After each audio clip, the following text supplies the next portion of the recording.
Hello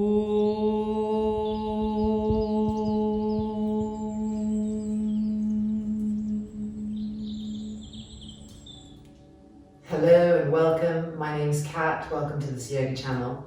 The best way to explore is to go to playlists, and I put the link below.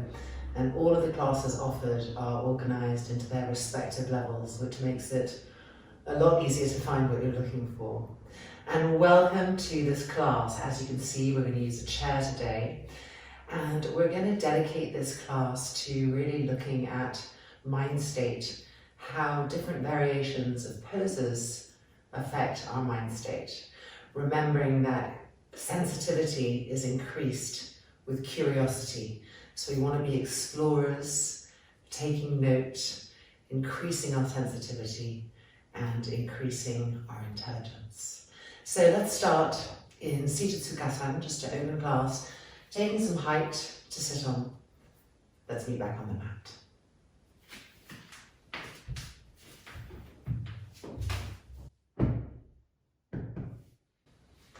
Okay, taking a seat, the right ankle crossed in front of the left, and then reaching with our hands and really pulling the sit bones back and out to the side several times. And then just observing from inside that broadness that we've created and feeling how it brings a stability and a broadness to the base of the pose from which we can rise up and lengthen. Turning the palms open to the sky and gently closing the eyelids over the eyeballs.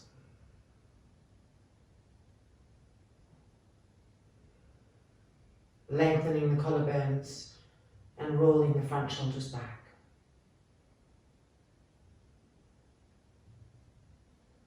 Now the next inhale into the pelvis area,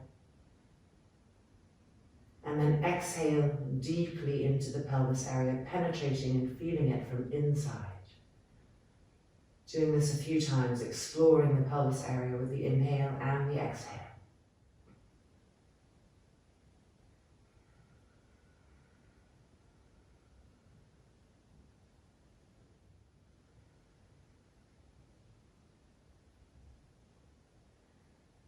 And now we're going to keep inhaling into the pelvis area, but we're going to exhale into the navel, into the belly button.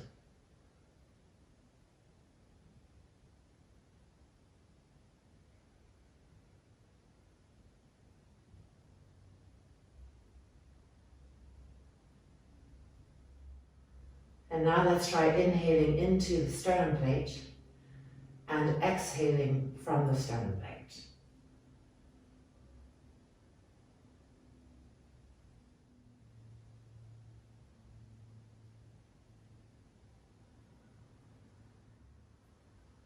And now inhale into the sternum plate and send the exhale to the back of the ears.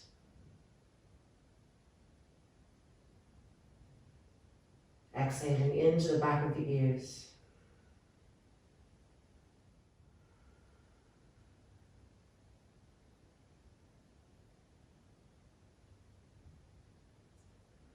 And now moving the breath to the third eye, and exploring with the inhale and with the exhale, the third eye.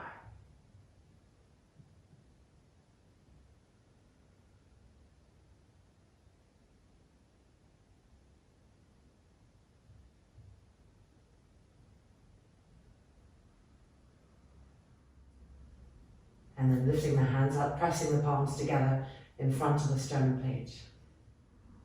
And let's open our practice together with one arm. Inhale.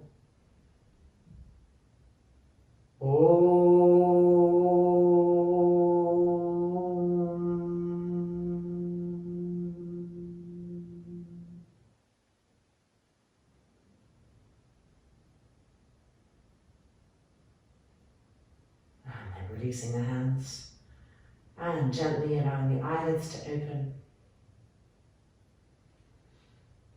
And let's begin. Okay, so we're going to move our mats to a wall. We're going to take the chair and we're going to come and do an Adho Mukha Svanasana on the chair. exploring what this variation brings to our pose, to our awareness in the pose, to our mind state. So moving the mat right in, taking the chair, and we're going to turn it upside down. And our hands are going to come onto the back of the seat of the chair, like this. Or if your shoulders are broad, taking the outside edges of the legs. And let's find an Adho Mukha Svanasana.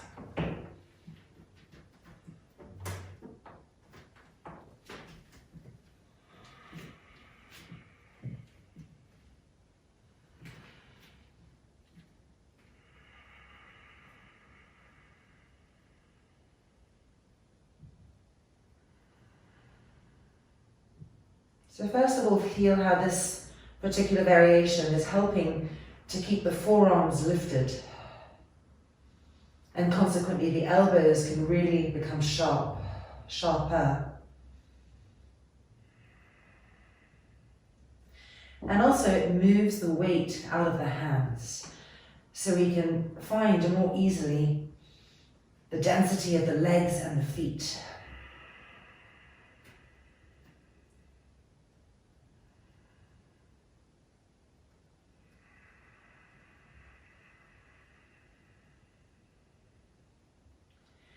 Keep pressing the shoulder blades into the back to open the chest.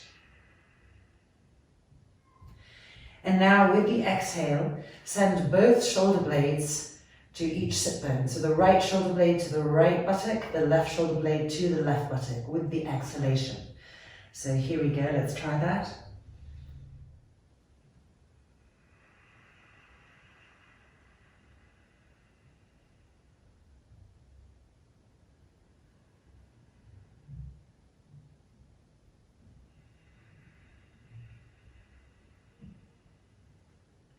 And now try sending the shoulder blades to their respective buttocks with the inhalation. See how that feels different.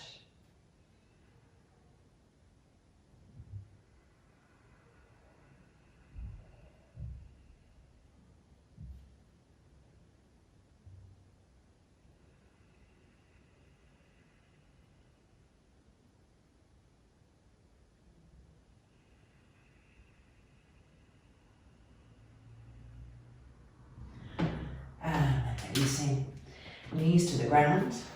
And let's put our hands right here on the highest rung, coming in a little bit if need be. Yoga Mudrasana in Vajrasana.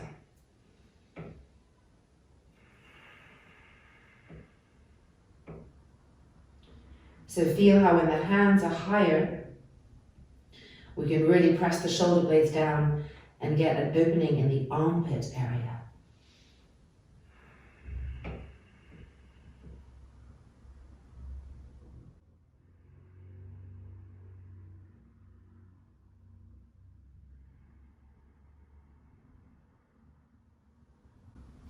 And now coming up and putting our hands on the tops of the legs of the chair.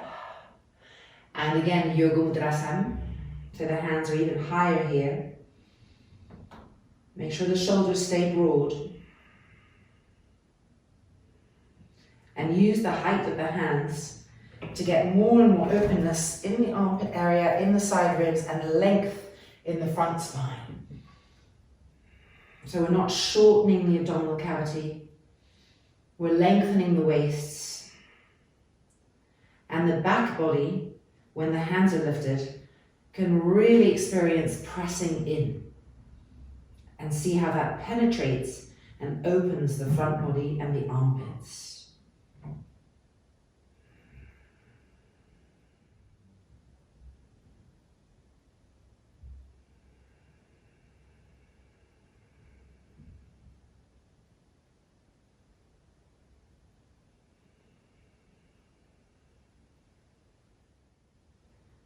And then coming back up.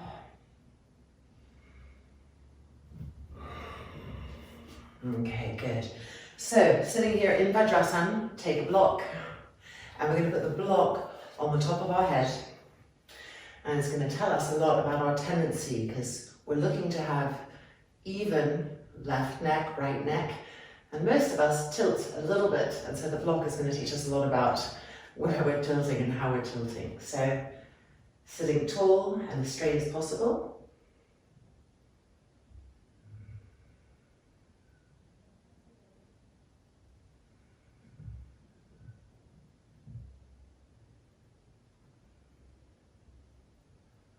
And just breathing, observing.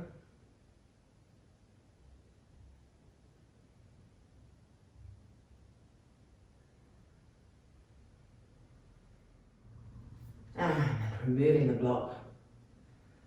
And just taking a moment here to feel.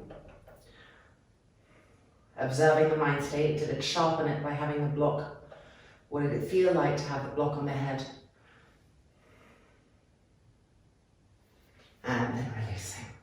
Okay, we're going to move our chair to the side just for a little bit. And we're going to take a block and a blanket, 2 blankets actually, or 1 blanket folded up. And we're going to do Manitasana 3 with the wall, once with the blanket and once with the block, just to feel the difference that each variation brings. So arms distance away.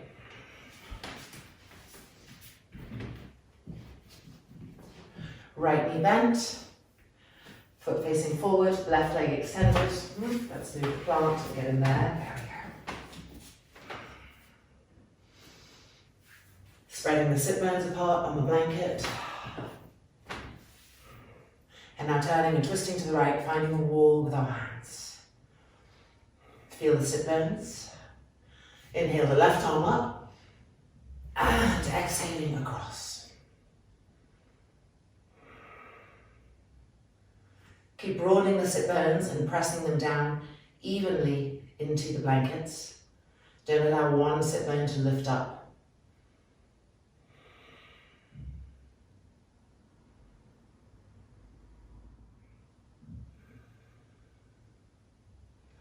Press those backwards in to help turn more and more.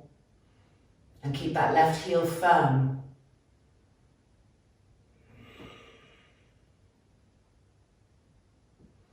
And releasing, changing sides. Left knee bent, right leg extended. Widen the sit bones apart. Turning to the left. Inhale the right arm up. And exhaling across.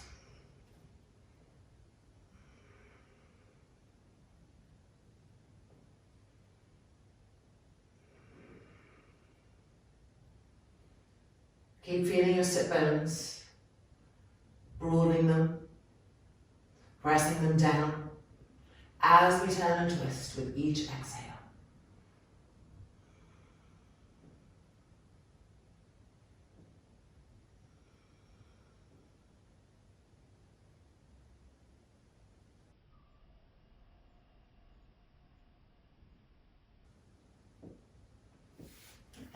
Releasing. Okay, now taking our blocks and doing Manitasana 3 on the block. So what happens when we use a sharper, firmer object to sit on? What does it bring to the pose? What does it bring to our mind state? Right knee bent, left leg extended. Widen the sit bones apart. Press them down evenly into the block. And now turn and twist to the right. Lift the left arm up and exhale across.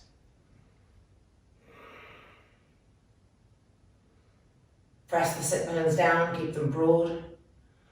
Feel how we can really feel the sharpness.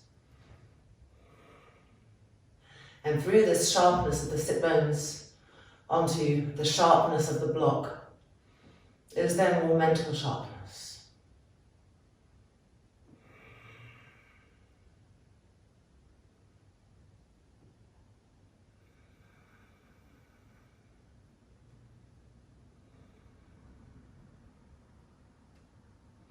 Changing sides. Left knee bent, foot facing straight forward, right leg extended. Widening our sit bones apart. And turning, twisting to the left. Inhale the right arm up. And exhaling across.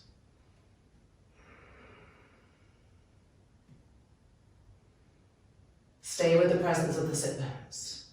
Broaden them, sharpen them. Feel them press down into the block pressing up.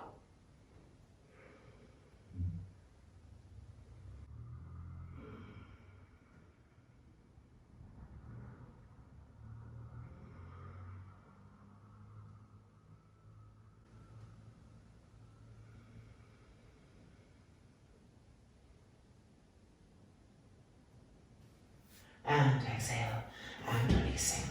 So you can feel the different effects between using something soft and using something harder. So let's do Sukhasana, Parshvottanasana and Sukhasana. First on the blanket, some height.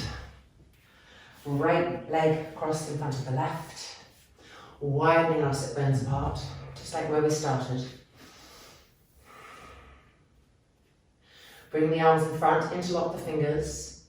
And now turn the hands up and place the backs of the hands on the top of the head. And really move the elbows back and the shoulder blades forward. Feel what's happening in your sit bones. And then lifting the arms up, Parshvottanasana and Sukhasana.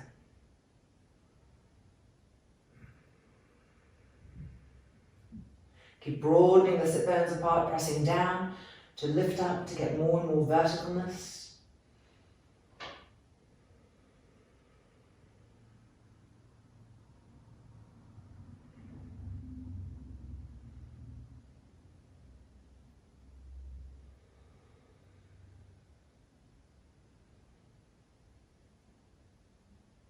And then bringing the hands back down, elbows back.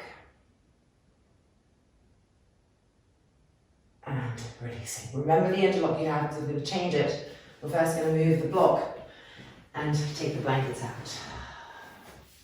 So Sukhasana again, using the hardness of the block underneath. Left ankle crossed in front of the right. Widening our buttocks apart. Several times till we really feel that we're sitting on the inner edge of the sit bones.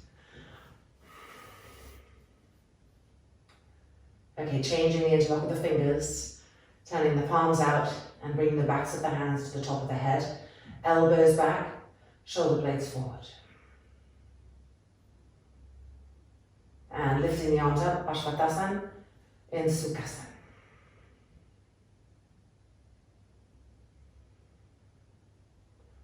Feel the sit bones sharp, penetrating. Feel the block pressing up.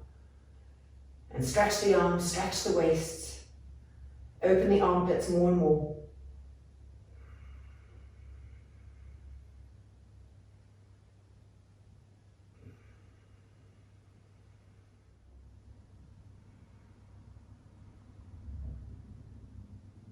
And releasing, bring the hands back to the top of the head.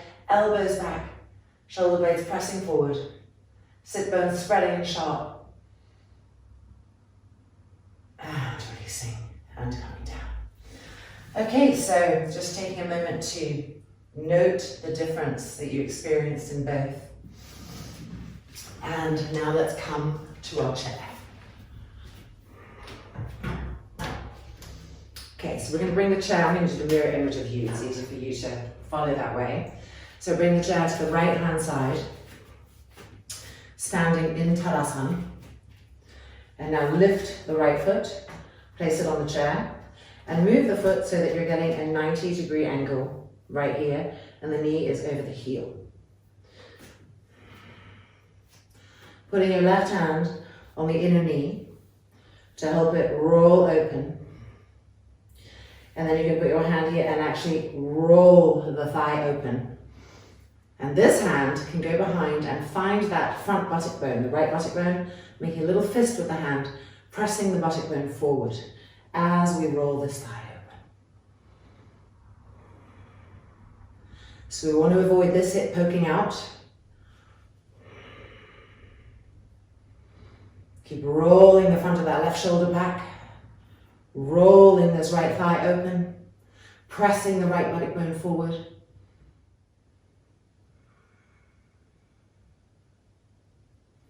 Okay, and releasing, changing sides. Moving the chair to the left hand side. placing the foot on the chair and adjusting so that you have as much as possible this right angle here. So of course we're going to help the inner knee to move back, and then we're going to help with our hand to roll this thigh open, and then our other hand is going to come around behind and push that front buttock bone forward as we roll this thigh open. And absorb the outer thigh of the standing leg. Don't let this happen. Draw it in. Push the buttock bone forward, roll that front thigh open.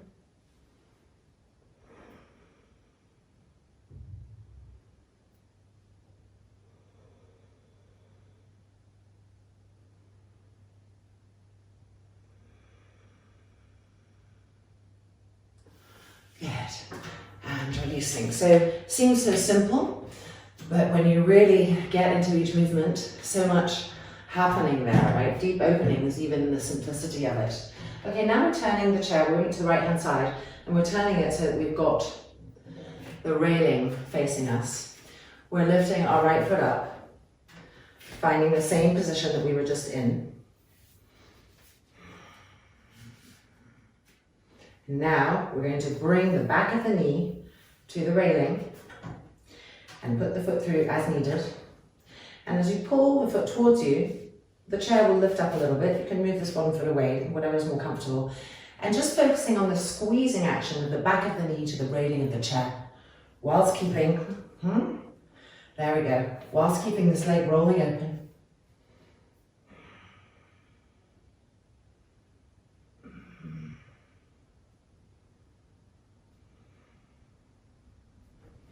And releasing, changing sides.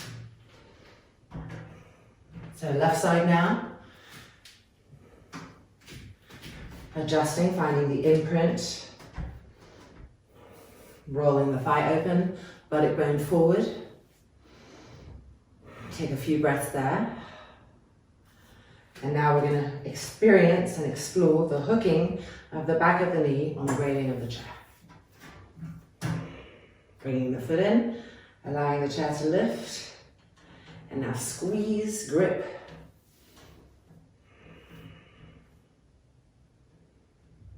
And just feel that.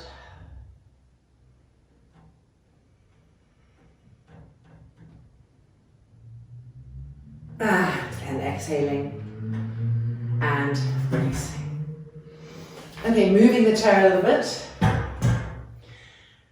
And coming now to Vrikshasana.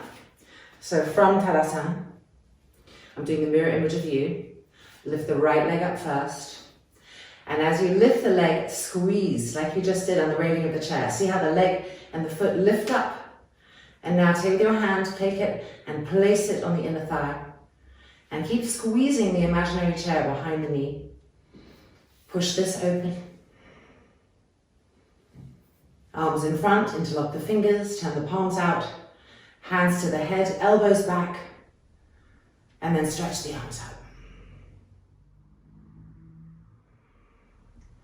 Keep squeezing the chair behind the knee, pressing the sole of the foot to the thigh, and pressing the thigh back into the sole of the foot.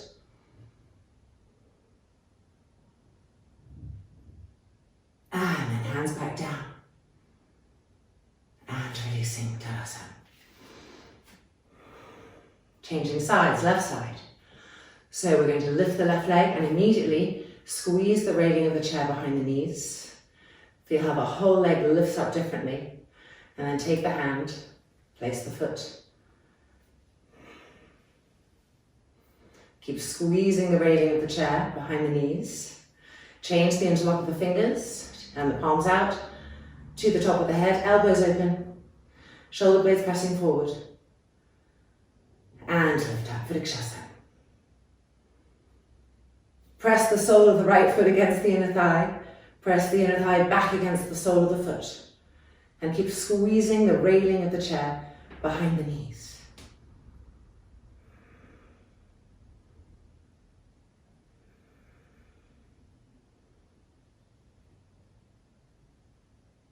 And back down. And Tadasana. Okay, back to an Adho Mukha Svanasana, so turning the chair upside down again. So we're going to work with the breath. The last time that we were in Adho Mukha Svanasana, we looked at exhaling the shoulder blades to their respective buttocks. And this time we're going to exhale the thoracic spine to the tailbone. So placing the hands and coming into Adho Mukha Svanasana.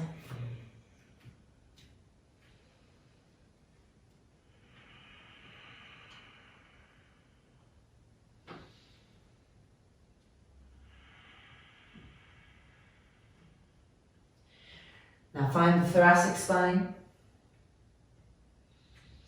and on the next exhale, move it towards the tailbone. With each exhale, moving the thoracic spine towards the tailbone.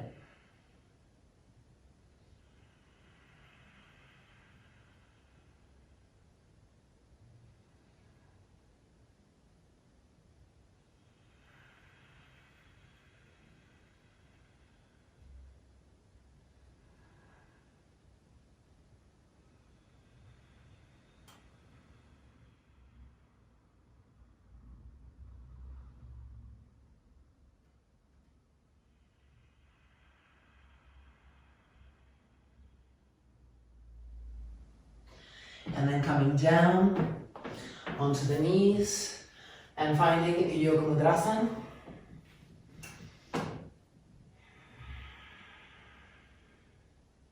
Stretch the arms well, keep the shoulders broad.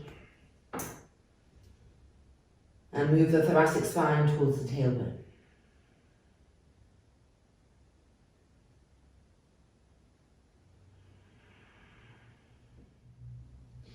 And then bringing those hands to the feet of the chair, Yoga Mudrasana. And is the sensation different when we now try to exhale the thoracic spine to the tailbone?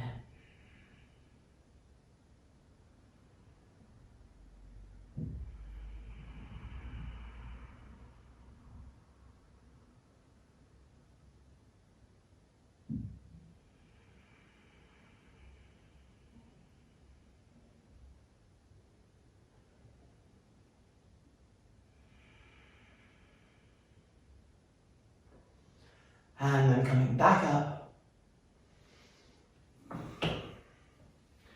And Vajrasana. Alright, time to put our chair up the right way.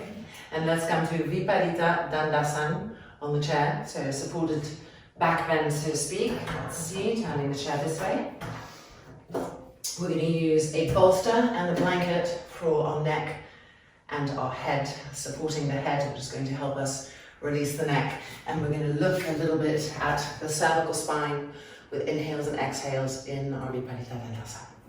So a bolster at the back of the chair. A little bit away from the wall here.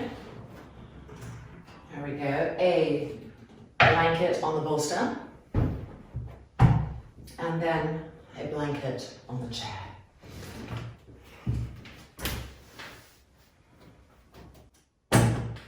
Okay, oh, and a strap around the legs.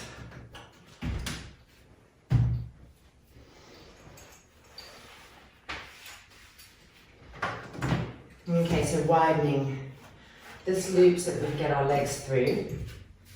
And coming right up and tightening the strap in. And don't have the outer thighs push back against the strap. You want to absorb the strap, go with the strap rather than resisting against it, so that our inner thighs, the outer flanks of our thighs, are coming in all the time. Okay, coming backwards. So everybody has different body heights, taller, shorter. The important thing is to get this edge of the seat to be pressing the dorsal spine forward. Adjusting the skull so you're right on the top of the crown of the head of the skull. For now, just keeping the knees bent. Stretching the arms back. and being here. Ujjayi, one breath.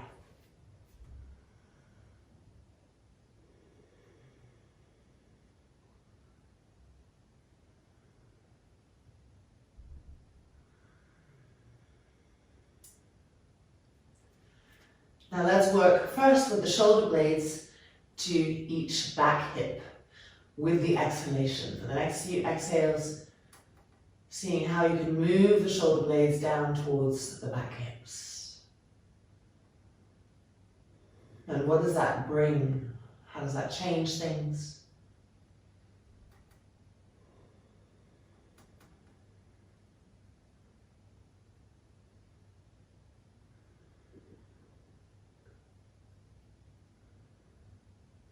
Okay, now we're going to stretch our legs out, heels down, toes up.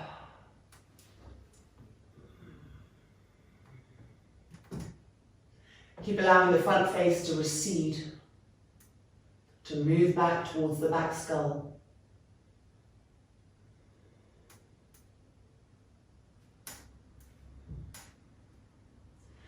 And now let's bend our elbows and take hold of our elbows with our hands and bring the forearms to rest on the blanket.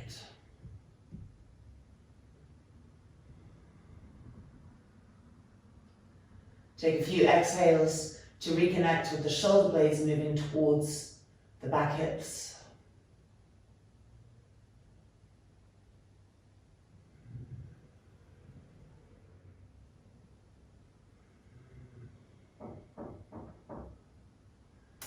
And now with the exhale, moving the dorsal spine to the tailbone. So the spine right between the shoulder blades, move it down to the tailbone.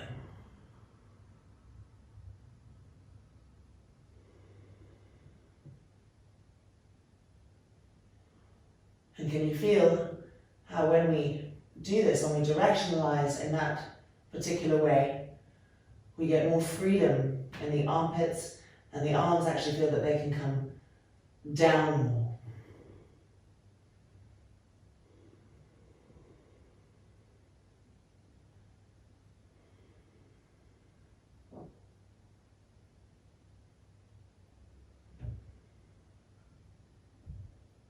And now let's bring our breath to the cervical spine, the back of the neck. And with each exhale from the base of the neck all the way up to C1, where the skull sits on the neck, I want to try to create more length. So moving the trapezius muscles down, moving the shoulder blades down, moving the thoracic spine down, and with the exhale making more length at the back of the neck. Each exhale, exploring that lengthening process.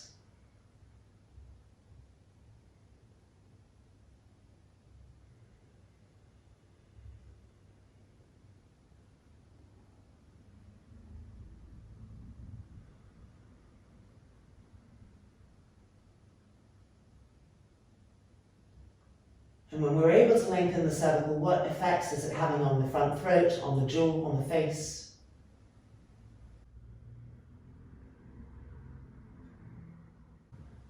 And how is it affecting your mind state?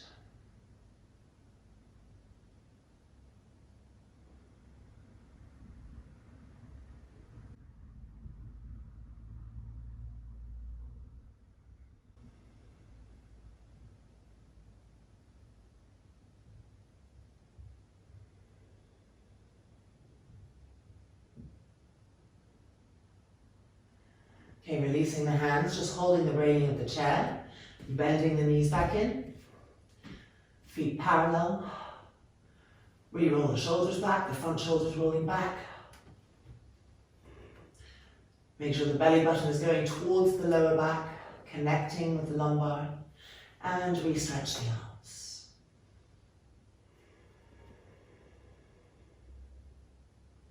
Come back to the work of the shoulder blades, with the exhale moving them down towards the back hips.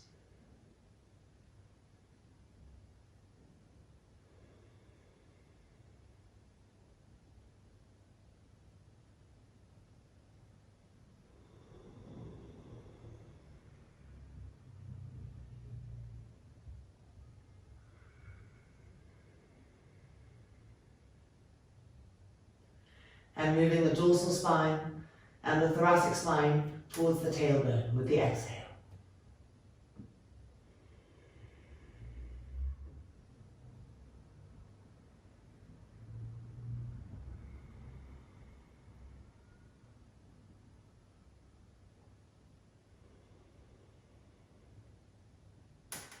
And now let's straighten those legs, coming onto the heels. And change the cross of your elbows. If you forgot what your cross was, just come to your favorite cross and then change it. And bring the forearms back down to the blanket.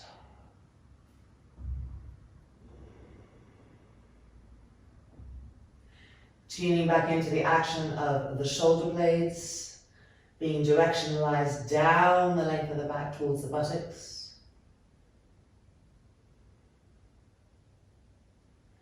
And the dorsal spine and the thoracic spine also going down towards the tailbone.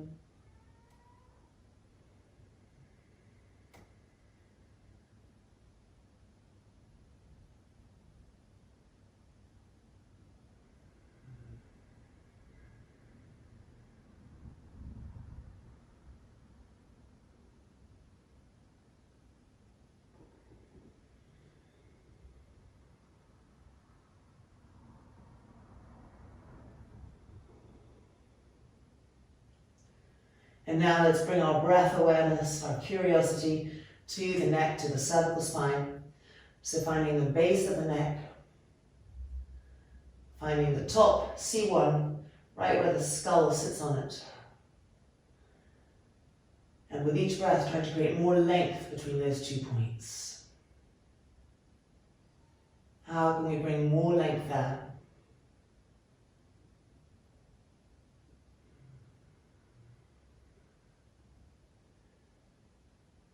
And when we bring the length there, what differences do we feel in the throat, in the shoulders, in the face?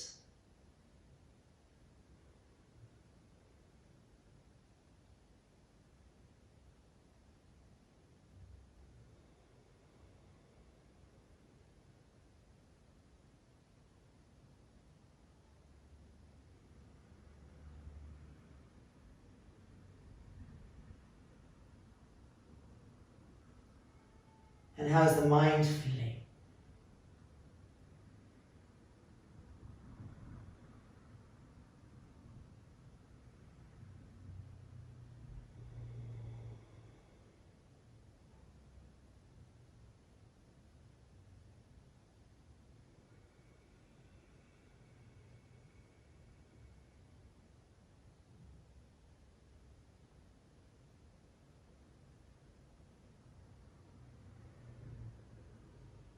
And then releasing the cross of the arms, re-stretching the arms. Bend the knees, bring the feet back in. Reaching with the hands for the railing. Pressing our elbows down into the seat of the chair to help us lift up.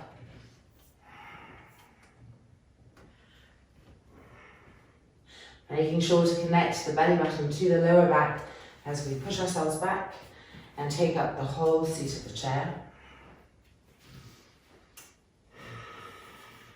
And moving the strap down so that it's right above the knees, widening our sit bones apart.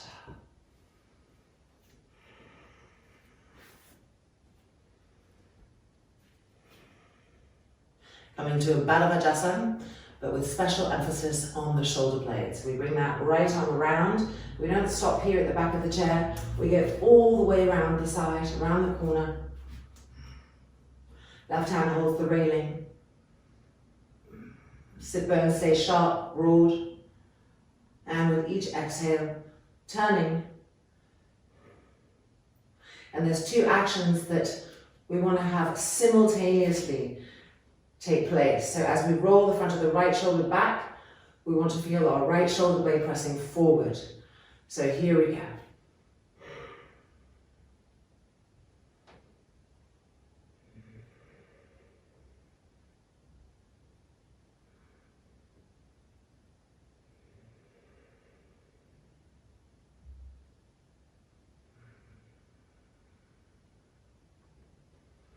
And undoing ourselves so we can come to the left. So re-widen the sit bones in case they got close up and jammed up again. Bring the left arm around, not stopping at the back of the seat, we're going all the way around the corner.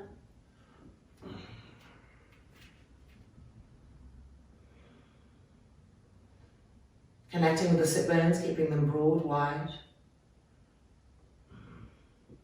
And then we're going to explore that action of the front shoulder rolling back and simultaneously the shoulder blade pressing forward. Here we go.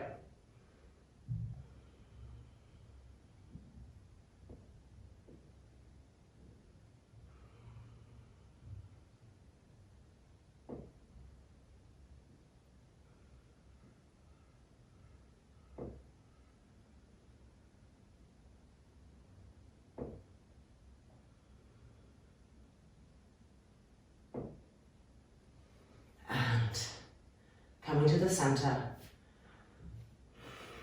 Now roll both shoulders back and feel both shoulder blades pressing forward. Hands on the railing to help really roll the front shoulders back and to lift the solar plexus and the inner walls of the sternum up.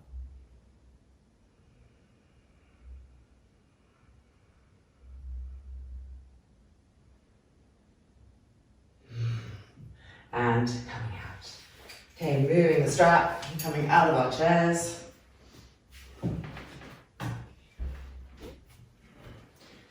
And just putting all of our equipment away. We're coming to Shirshasana, and we will need no bolster, a chair,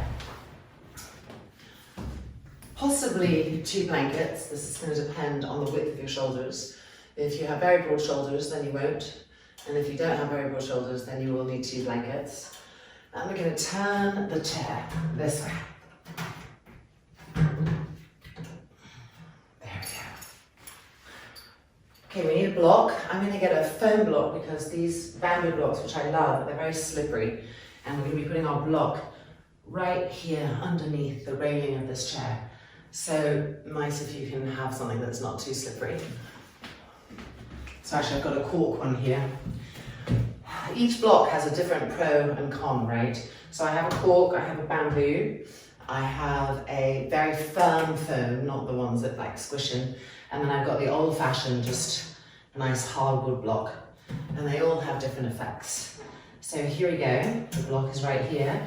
Now, this is what the pose is going to look like. I'll show you and then you can decide if you want a blanket or not. So we're coming into here, and this is going to support the back body. So this whole chair brings an enormous amount of structure to the base of the pose and stability. It's a really beautiful experience. So interlocking the fingers, crown of the head to the floor. And here you'll be able to feel, if you lift up, do you feel that the chair is supporting your arms? For me, it's too wide, so I need to use 2 blankets. And one is going to go, well, let me do this side first so you can see here. So it's just adding some width and actually also some comfort to this. And then, there we go. Okay. Hit pause if you need to, set up, and when you're ready, hit play, and let's enter our Shirshasana.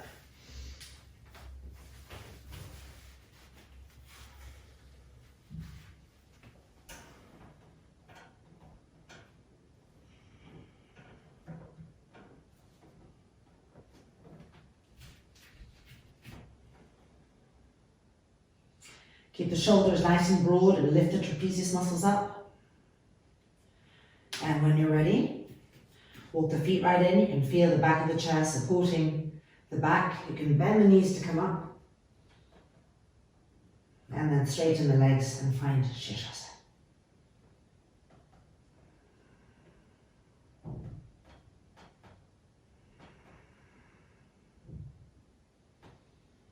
Now feel the containment we're getting around the elbows. And when we contain the elbows in this way and we don't let them get too wide, Then we can really broaden the shoulders and get new space in the neck area and the shoulder area. So playing with this, observing, exploring it.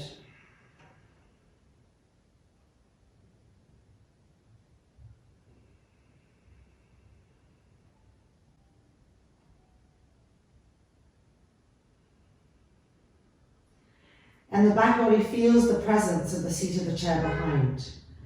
We touched upon it as we were walking the feet in, and the cells can feel that. And see if you can notice how, when we're aware of the seat of the chair behind our back, it really helps our whole back body to press in, to go towards the front body.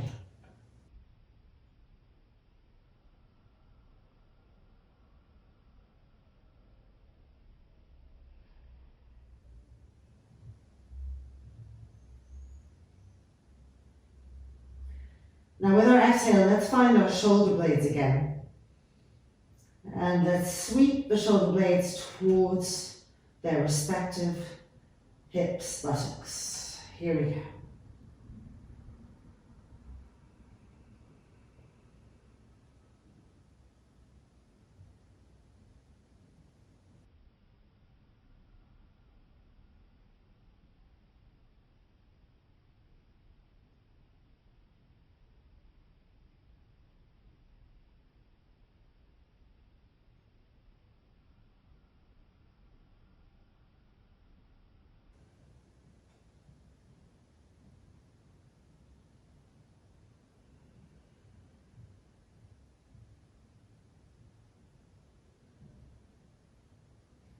And now let's find the thoracic spine, directionalizing the thoracic spine with the exhalation towards the coccyx.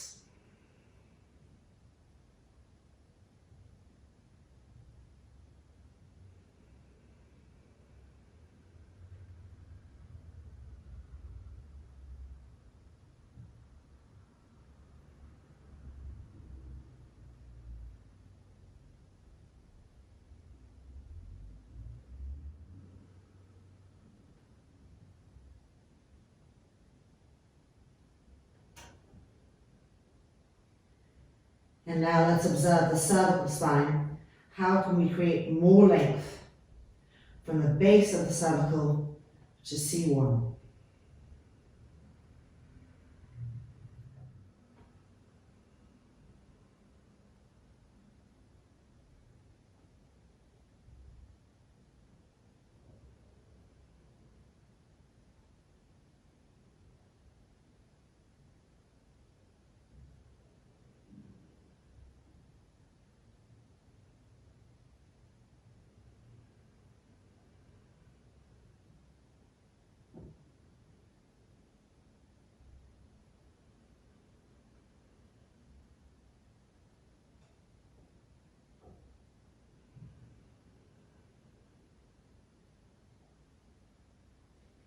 And then gently bending the knees, preparing to come down.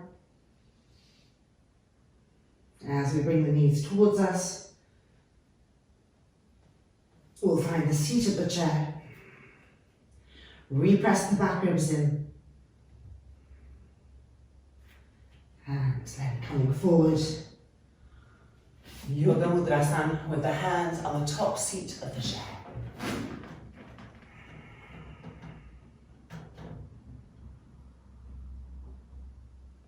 Observing.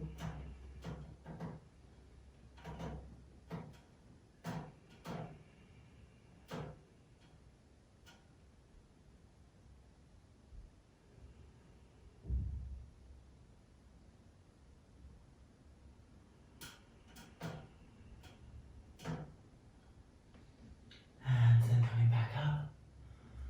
And just having a moment of reflection in Vajrasana.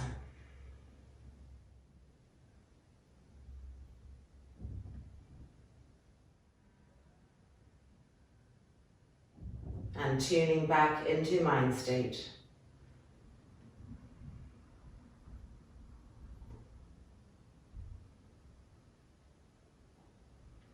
and then releasing. Okay, moving all this. For the next pose, we are not going to need a chair, so we just move it to the front of our mat. We're going to sit on the block and come to Virasana. So block, knees together, feet apart. Make sure to roll the calves back and out. Actually, sorry, the block should be this way. This way. That's it.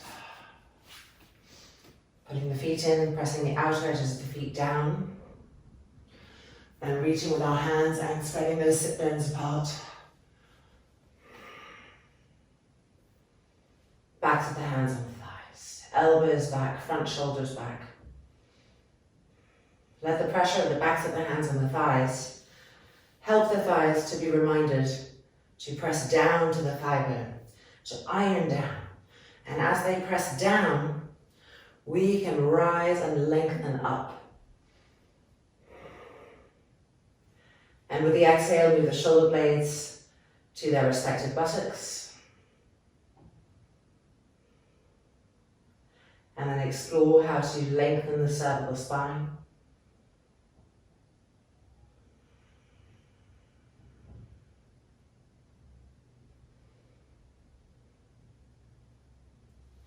Okay, bring the arms out like this.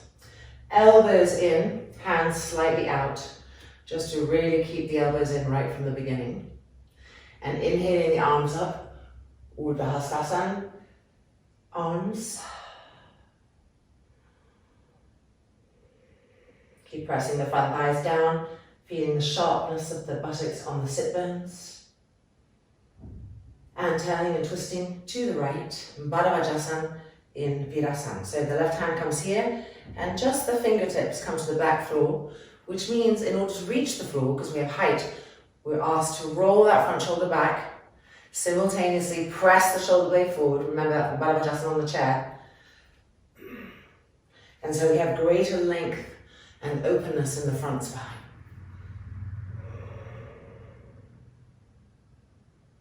Keep an eye on the sit bones, keep them spread, sharp. Feel the block pressing back up at you. Those two forces, down and up. See if you can walk this hand back a little bit more.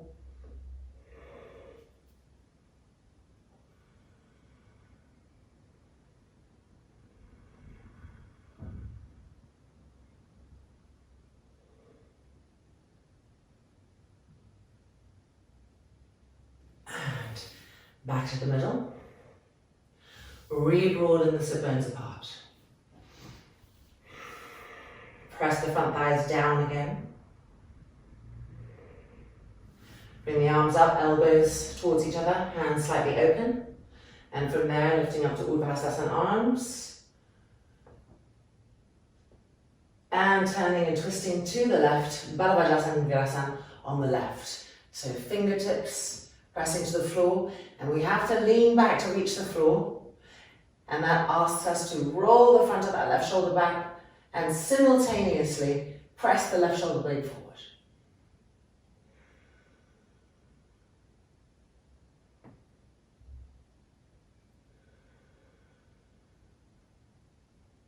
See if you can walk that left hand a little bit to the left.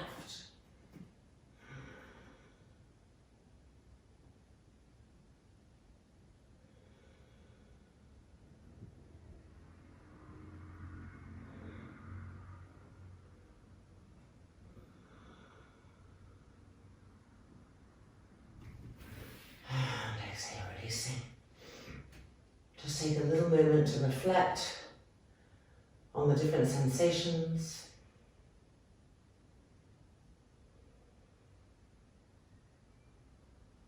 Before removing the block and coming out. Okay, time for Paschimottanasana now. So we're going to need 3 blankets. I'm going to make a little experiment. 1 blanket is going to go underneath our sit bones, so at the back. 1 blanket we're going to take to roll into our abdomen.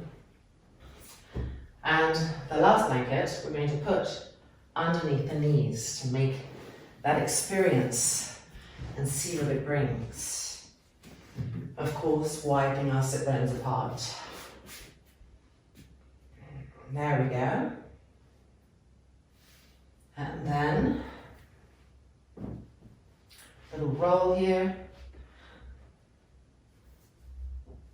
As we come forward, we first want to make sure to lift the front ribs, the diaphragm up, so that it comes over the blanket and the blanket is going into the abdomen, into the gut. Walking the hands forward. Keep the sit bones spread. And if possible, reach and hold onto the feet. And then exhale the head down, Paschimottanasana.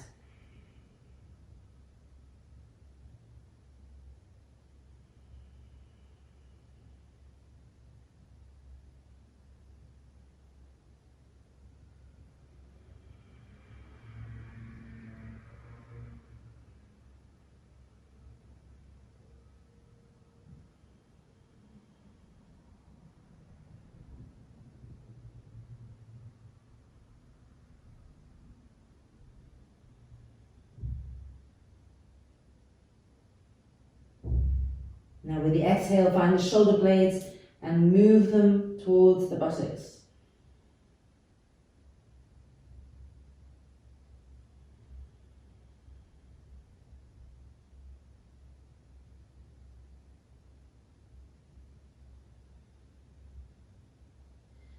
And now find the neck, the back of the neck, the cervical spine, the base of the neck, the top of the neck. And with the inhale and the exhale, exploring how to get more length and space between those 2 points.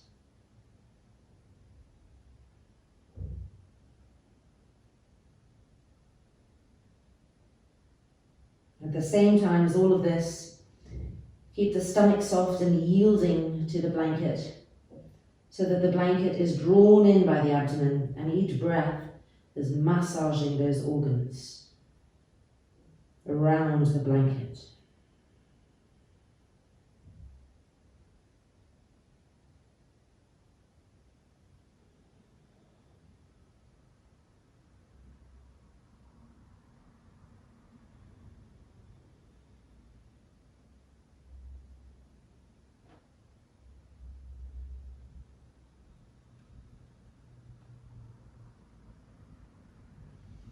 And coming back out.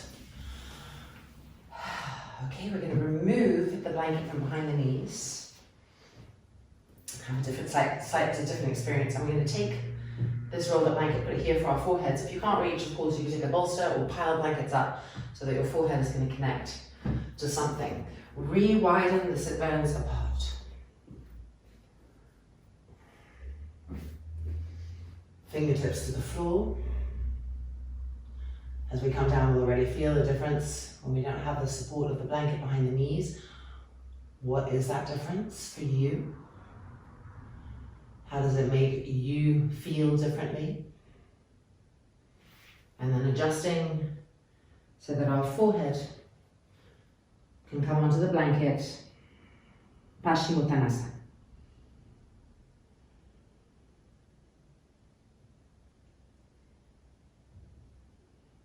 Do you feel different when the forehead is supported? Do you feel a pacification in the brain?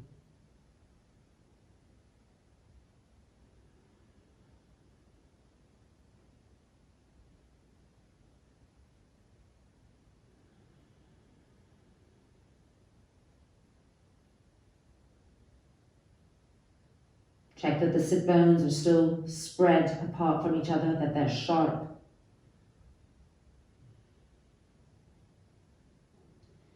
And that even though you don't have the blanket in the abdomen and that same massaging action, don't let the organs fall downwards toward the ground. Directionalize them backwards so that the lower back is supported.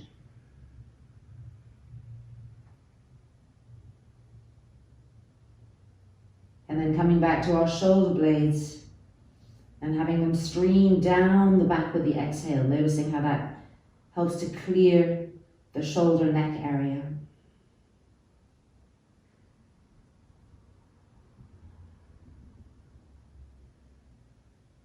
And then finding the back of the neck, the bottom cervical and the top one, C1, and lengthening between those points. How can we create more space there, more length, even length on the left and right side.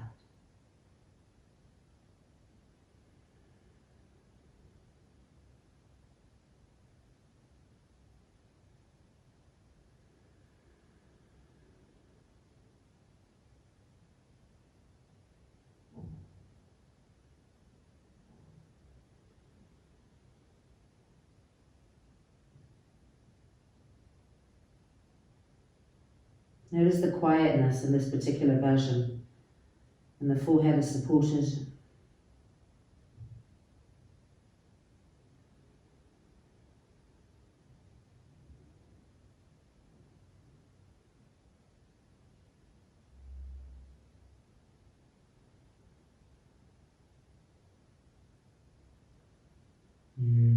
Coming back up. Roll those shoulders back. Just take a moment to reflect, to observe the post-asanic experience, the post-asanic state of mind.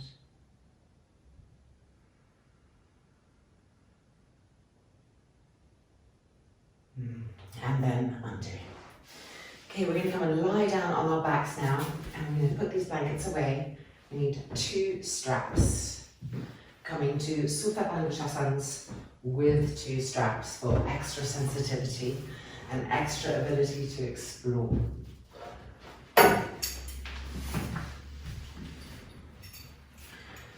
Okay, so let's first of all do the loops of the strap. You're going to need 1 small loop like this, and I think I have that already. My other, oh no, I don't, so I'm keeping that. And then we're going to create a larger loop, which is going to go around our legs.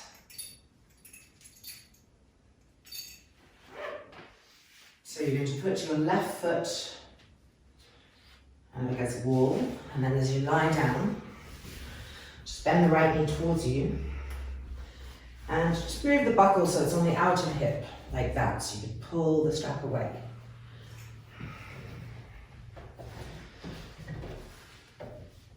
There you go. Now normally in Supine Palushasana we have the leg completely straight, but in this variation today, we want to start off with the leg a little bit bent, so that there's a feeling that we can increase and penetrate into the pose as we go. So tighten that up a little bit if needed.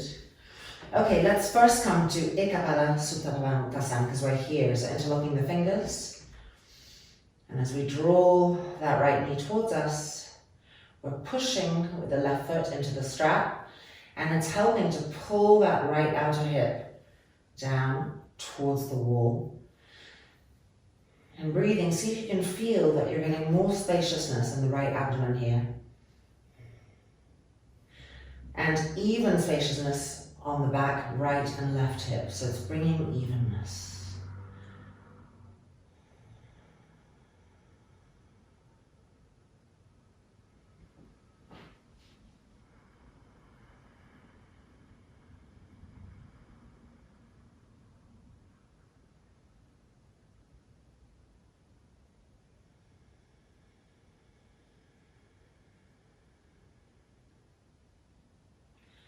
Okay, let's take our other strap and come forward. Supta Paramudasana.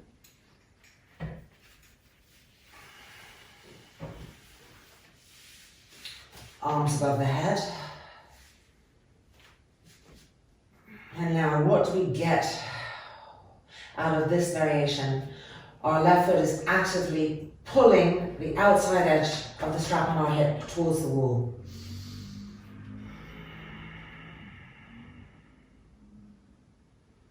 And normally, or often, when we bring the right leg up in Supine Palushasana, we tend to lift this right hip higher up to accommodate the liftingness of the leg. So here, the strap is helping that to stay in place. There's no lifting higher upness of the hip. And we get a new, subtle, but new, beautiful sense of evenness in the right and left abdomen. So more space will come to the right abdomen, and this will reflect in the back hips.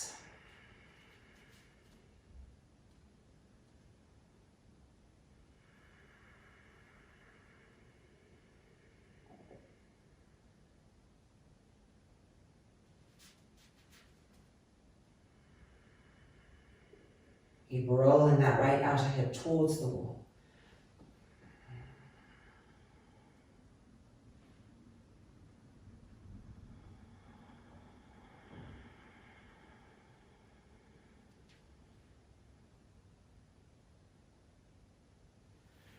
And changing sides. Okay, so to change sides, you just lift up, you put the right foot into the strap. Actually, hang on, we have to turn the strap around so that the buckle is going to be on the outer left hip. So then right foot into the strap. And I'll put a little twist here. Coming in, buckle on the outer hip, tightening up if needed. Foot to the wall.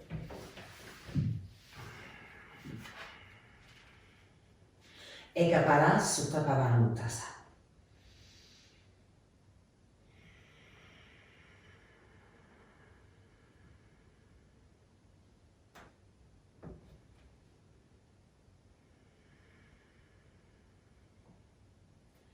Keep exploring how, as we press into the foot, especially the inner part of the foot, it connects to the strap and it helps us to roll this outer left hip towards the wall over and over again.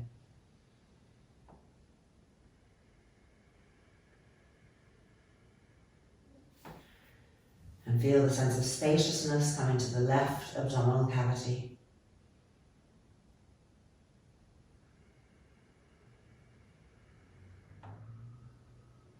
And now let's take our strap and let's put the strap on the foot and find Supta Pavanamutasa.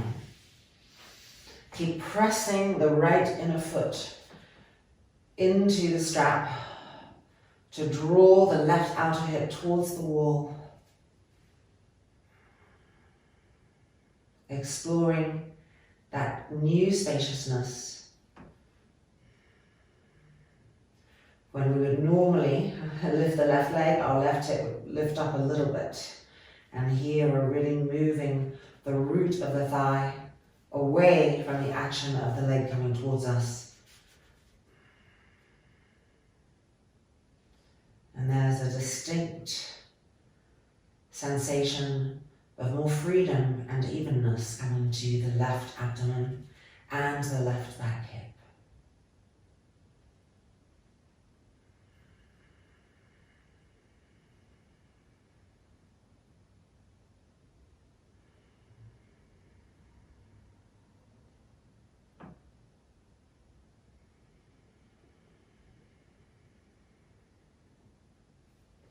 And releasing. Okay, we're going to do that one more time with a little bit of a different variation on the strap that's on the foot. So let's just turn our strap first of all so our buckle will be in the right place. And the left foot finds the strap like before. The buckle is on the outer right hip. And then this time, exciting, we're going to make a bigger loop with this strap. And the strap is going to go on the foot. Make sure the buckle isn't behind. You'll see why. Okay, now you can make the strap smaller or longer as needed. I'll show you what it's going to look like so you can decide. And it helps to lift us up. So I'm going to go smaller. Yeah, let's do it here. There we go.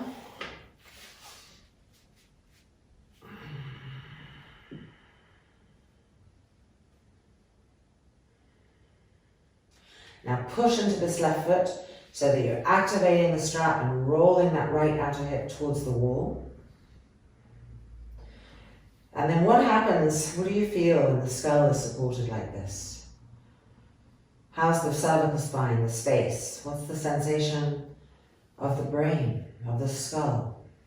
Is there heaviness? Is there lightness? Is there softness? Is there hardness?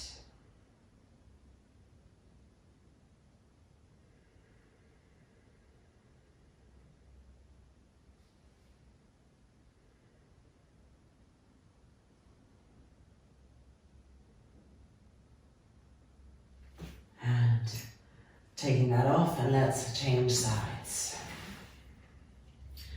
Moving slowly between poses, just because in order to observe strong, harsh movements, we're probably going to take us out of that. So if you're having frustration with strap, just move slowly and gently. There we go, finding the base here. Preparing, lifting our leg. And you can try going smaller or longer, just to make a little bit of a different experience. And here we go, lifting up, putting the strap right in the back of the skull.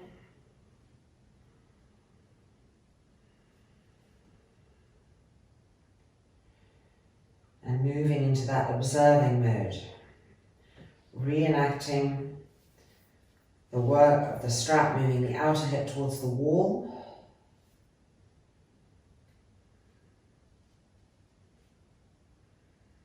And then seeing what do we feel in the cervical spine?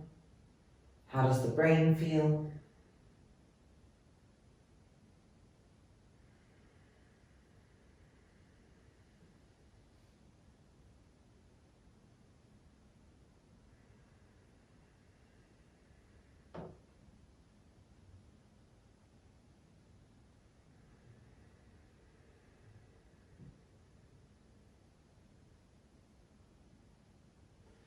And bending our knees, taking the straps off. And just being in Dviparasuttapavanamutasana for a moment of reflection. Front shoulders rolling back, sides of the neck even. And taking a few breaths here to connect with how we feel.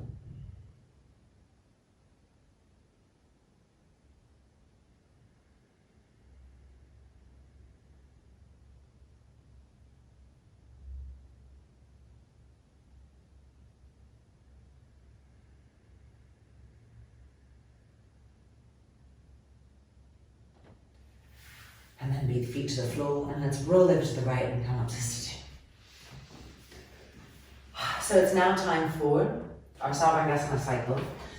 And we're actually going to take Savangasana, or the cycle, as a supported halasana today. So coming back to our chair,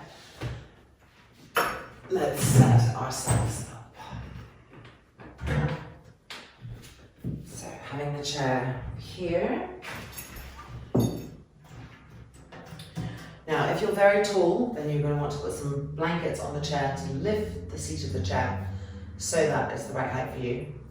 And I am going to put 2 blankets on the chair.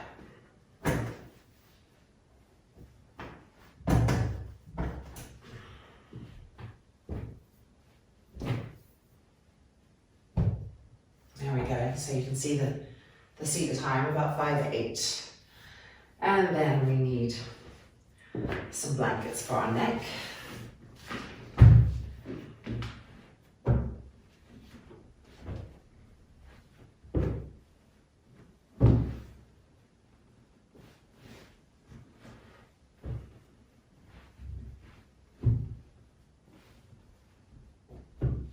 And we're ready to come in.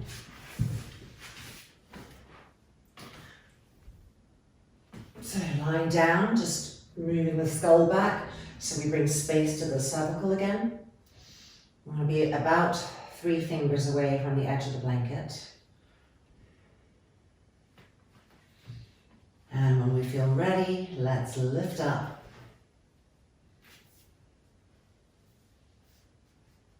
And come into supported halasana.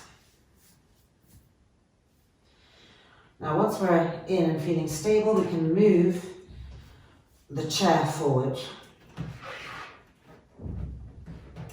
There we go. We want to try to get as much of our thighs on the seat of the chair.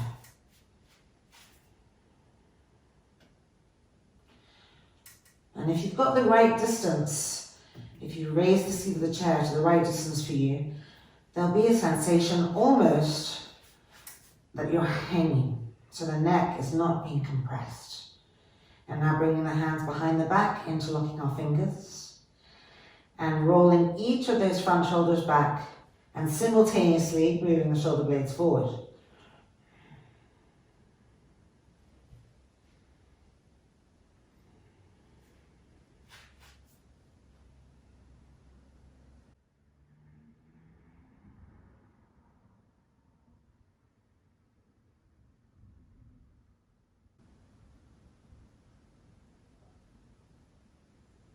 Even and smooth with dry one breath.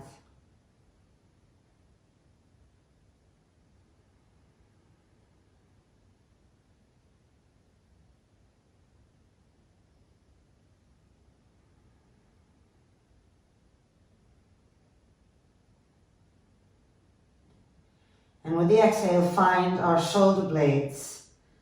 And let's again make the experiment of moving each shoulder blade to its respective buttock.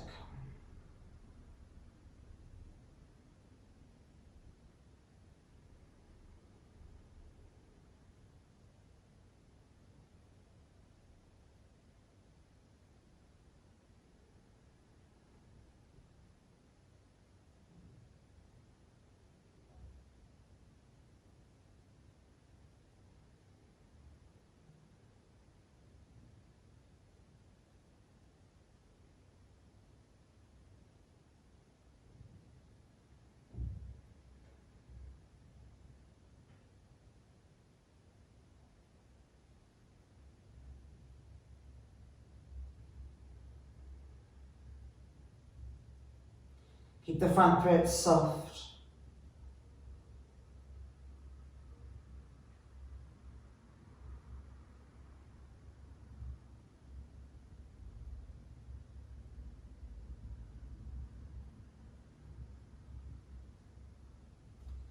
The face soft.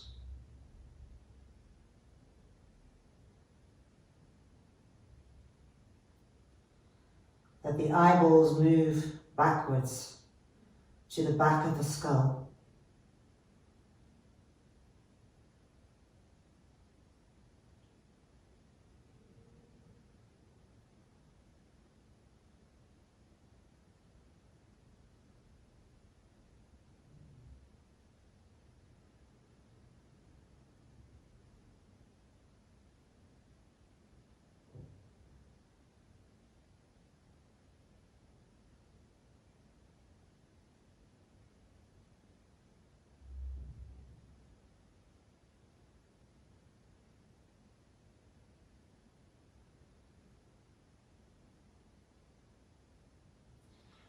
And now change the interlock of the fingers behind the back and re-roll each front shoulder back simultaneously, pushing the shoulder blade forward.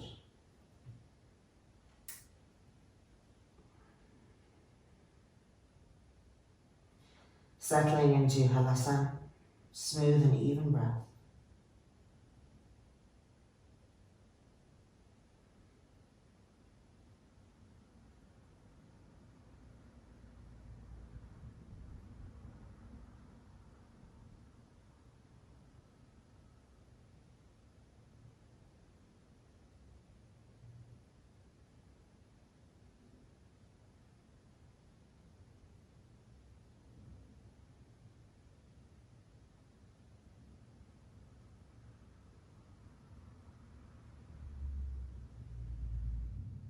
Check the length at the back of the neck.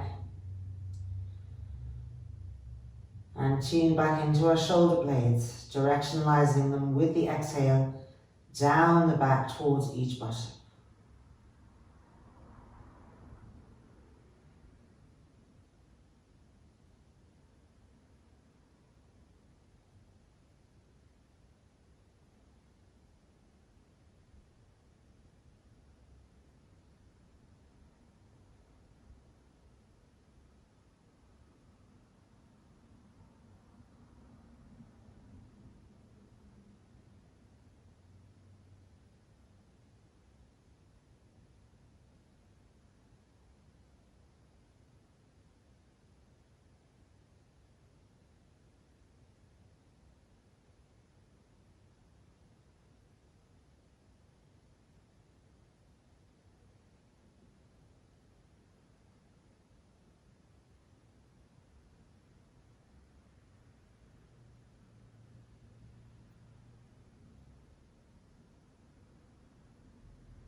front throat soft, the eyeballs receding to the back skull.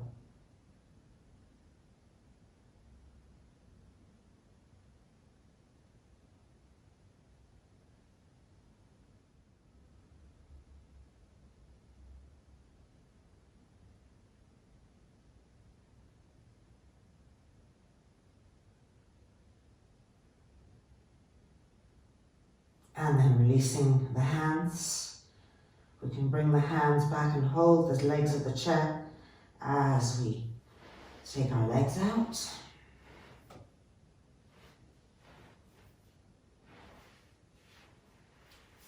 And we feel ready to roll down, just bringing the hands back onto the floor to help us roll down with control.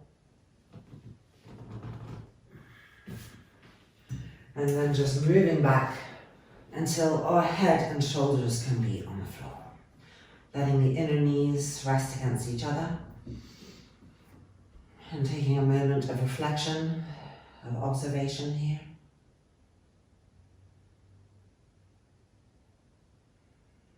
What is the mind state right now?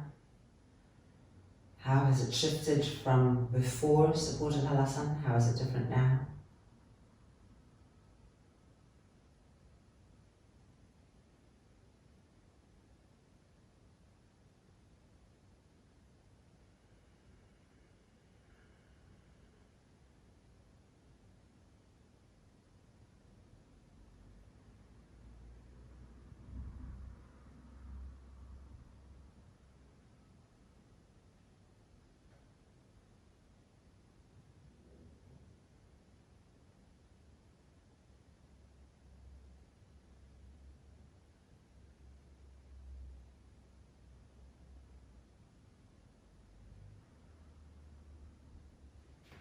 And then let's roll over to the right and emerge. Okay, we're going to come for a last little cycle of soothing pranayama. All right, let's get this neatened up a little bit here. There we go. Okay, so one more time, we're going to turn this chair upside down.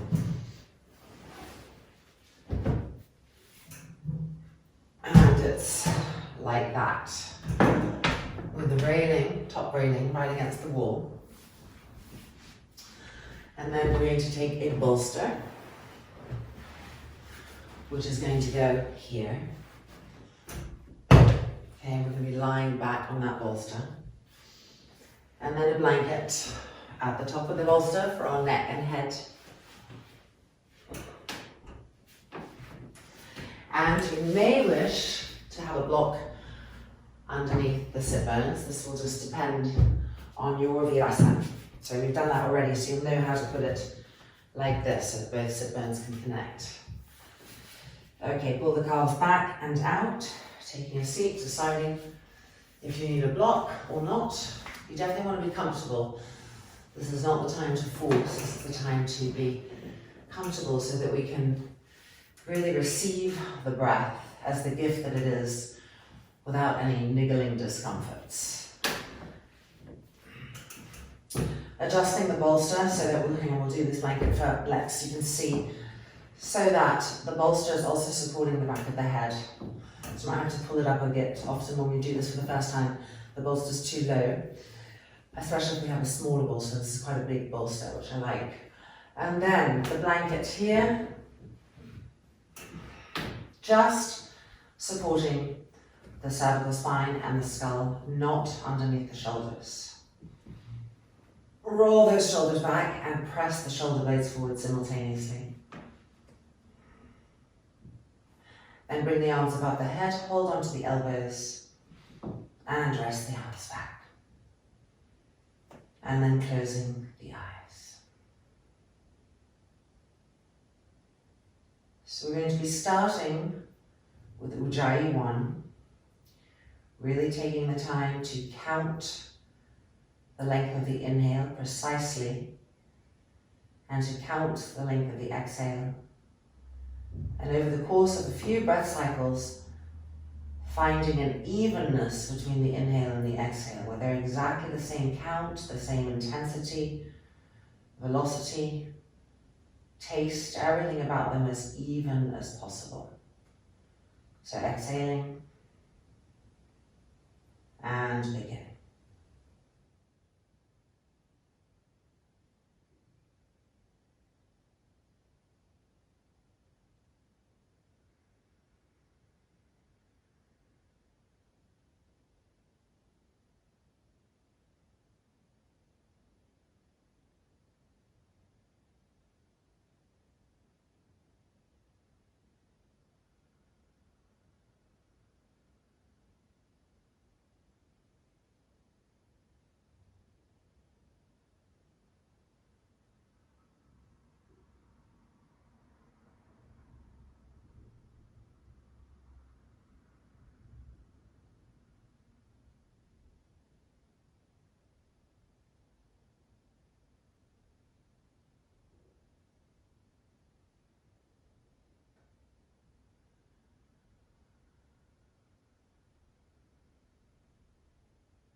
And now that we have that evenness established, staying connected to that, but at the same time, exploring the third eye with the inhale and with the exhale.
Then stretching the arms straight behind and changing the cross of the elbows and resettling into Ujjayi, one breath.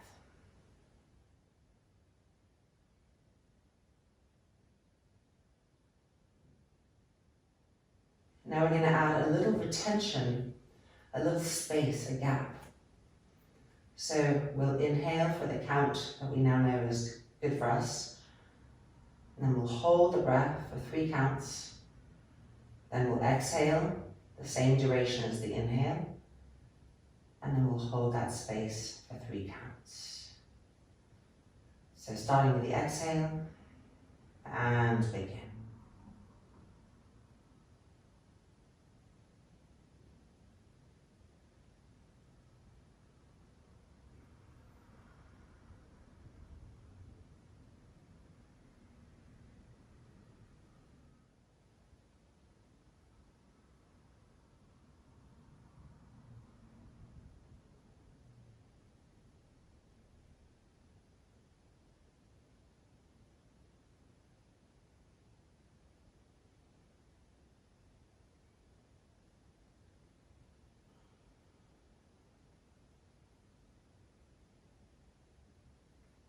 Now you may notice that your cycle, the timing slightly changes to adapt to that space that we're giving.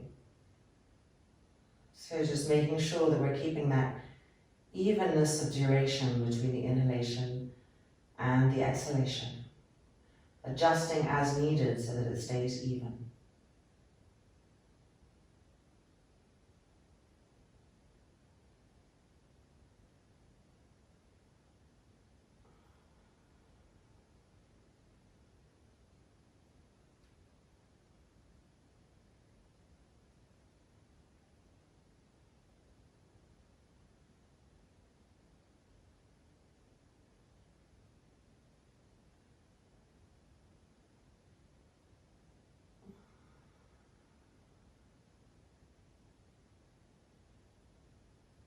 Now within this new framework of even breath with the space at the end of each part of the breath, let's also reincorporate the exploration of breath in the third eye.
Finishing off the last cycle.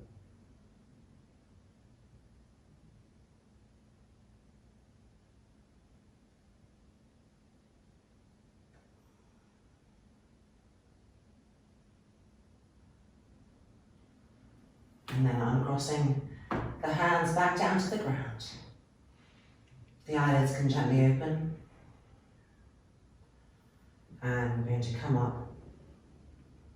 And it's now time for Savasana, to just seal all of that work back in and rest in the peacefulness of the mind state that's opening up to us.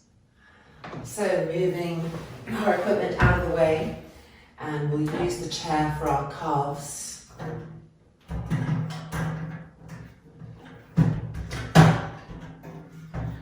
Nice to have a little blanket on the chair just because it can be cold.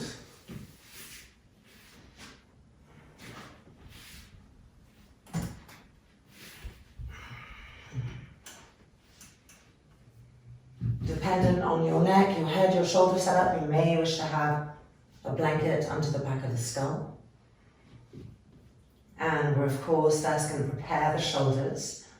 So we lift each shoulder blade up, roll the front shoulder back, tuck the shoulder blade up. Same on the other side. The sides of the back neck even, the cervical spine long. The shoulder blades also going towards the buttocks. And the abdomen completely relaxing. We want to feel from inside our bodies that the belly button is receding, is coming towards the lower back, is melting into the lower back. Exhaling and closing the eyes, entering Savasana with our exhale.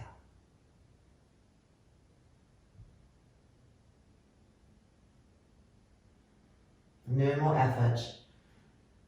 Just complete letting go-ness. No more striving for anything. Just pacification, surrender, and in this state, receiving.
Loka samastaha Supinho bhavantu. Om Shanti, Shanti, Shanti.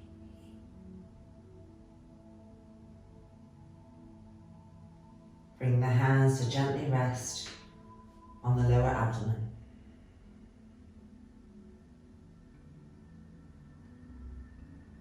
And then allowing the eyelids to open up gently.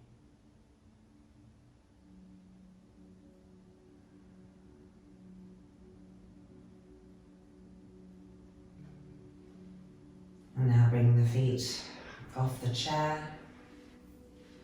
And we're going to roll over to the right hand side and push ourselves back up to sitting.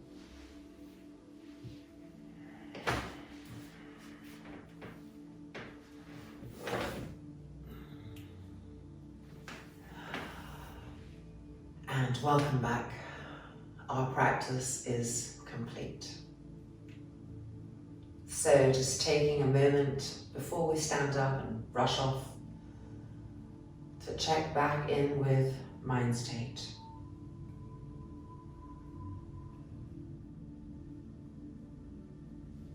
And then hand on the sternum and just flooding our systems with a burst of gratefulness.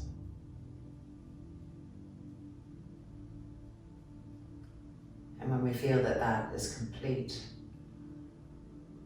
gently releasing the hands. And back to our days. So I hope you enjoyed that work, that being curious work, exploring sensitivity work, and that the mind is feeling very clear and expanded and open at the same time. Very pristine, that we've accessed a part of mineral mind, like a subterranean lake that's hidden. And with careful, slow, steady work and noticing, we can dip into that calm freshness. I hope you'll let me know how this experience was for you. I always love to hear from you. And namaste. See you again soon.